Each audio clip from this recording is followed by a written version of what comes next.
Betting app కేసులో ఇవాళ విచారణకు హాజరు కానున్నారు నటి మంచు లక్ష్మి.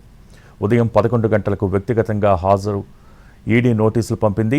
అడిగిన వివరాలు తీసుకురావాలని సూచించింది. ఇప్పటికే ఈ కేసులో నటులు విజయ్ దేవరకొండ, ప్రకాష్ రాజ్, రానా దగ్గుబాటి విచారణకు హాజరయ్యారు. బెట్టింగ్ యాప్ కేసులో సినీ నటులు, సోషల్ మీడియా ఇన్ఫ్లుయెన్సర్లను వరుసగా విచారిస్తోంది ఈడీ.